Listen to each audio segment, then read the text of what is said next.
Sales forecasting. So it's always been a challenge. Anybody who has worked in forecasting area, it's always a gambling game. You do have historical data, but history is only that good. I mean, it's not a crystal ball. So we have those traditional models, rolling forecast method, and exponential smoothing method, and different variations of that.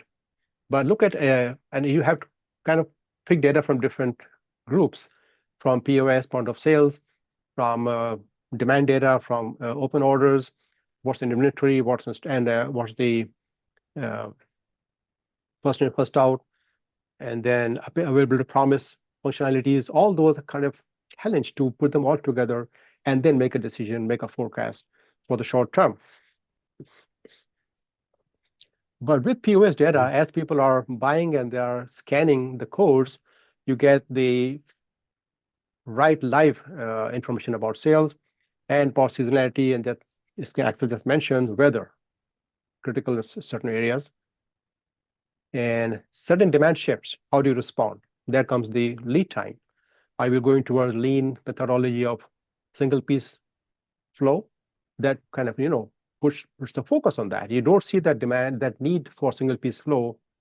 You can have all kind of training, but unless you see the visualization of data that AI brings to you with data analytics, it's not that clear, at least for the senior management who need to make decisions. And you invest in training and technology that can bring the capability for single piece flow. I'm not saying things as possible to single piece flow, but that's the direction. And multiple scenarios, how difficult it is. We know that ERP systems are not good at scenario building because they are live. So you have tools to latch on to the ERP system, then you use those tools to build scenarios, and they make a decision. So AI is a huge enhancement in that area. And it's not just sales that creates demand on the plant that manufactures or supplies a product. It can also be service parts. If you're in automotive, you need to manufacture parts that you can be used to repair the cars, not just to build the cars, right? Absolutely. And in pharmaceuticals or food products, it's expired product. You manufacture a lot of yogurt, and guess what? Not everything gets sold, but the damn stuff expires. So you've got to replace that as well. So other factors that come into play that takes a look at sales forecasting and expands it to demand management to cover all these aspects. But point of sales, think about a Walmart and point of sales data and how much data is generated. It's incredible. Yeah. It is. And like you mentioned once, Axel, that the challenge with AI and emerging technologies is, of course, it is about learning and coding and all that.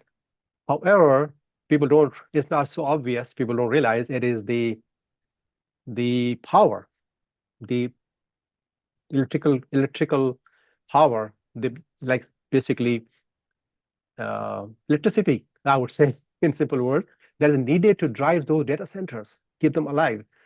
And they heat that generates the cooling systems. Those are in the background. People don't see that. That's a huge challenge by itself. So countries, regions who are good at producing energy, electricity, they'll be at an advantage in the coming decades. Yeah, we see nuclear energy in small nuclear plants being created just to supply power to these models.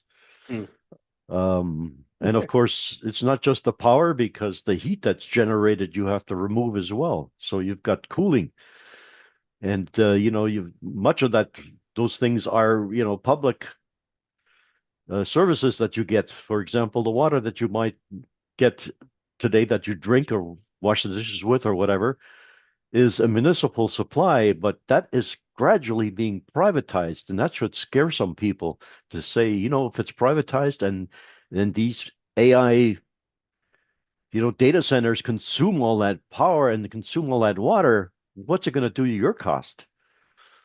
People don't realize that. Yeah, those are social and economical impacts.